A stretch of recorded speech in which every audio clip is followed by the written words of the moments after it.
বিএনপির প্রার্থী বললেন, দয়া করে ১২ তারিখ পর্যন্ত চাঁদাবাজি করবেন না।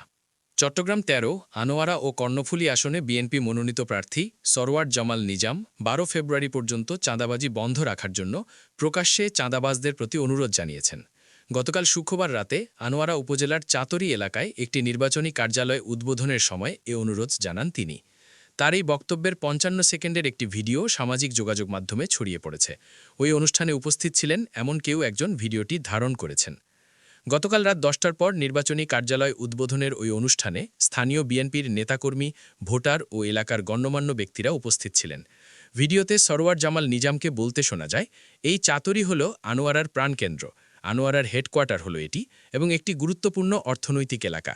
এখানকার ব্যবসা বাণিজ্য ও মানুষের আয়ের উপর পুরো এলাকার অর্থনৈতিক গতিশীলতা নির্ভরশীল। সরওয়ার জামাল নিজাম আরও বলেন, এখানে নৈরাজ্য, সন্ত্রাস ও চাঁদাবাজি চলছে।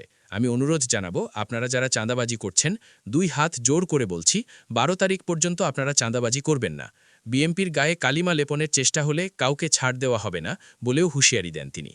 এ বিষয়ে জানতে বিএনপির প্রার্থী সরওয়ার জামাল নিজাম ও চট্টগ্রাম দক্ষিণ জেলা বিএনপির আহ্বায়ক ইদ্রিস মিয়ার মুঠোফোনে একাধিকবার চেষ্টা করেও তাদের পাওয়া যায়নি।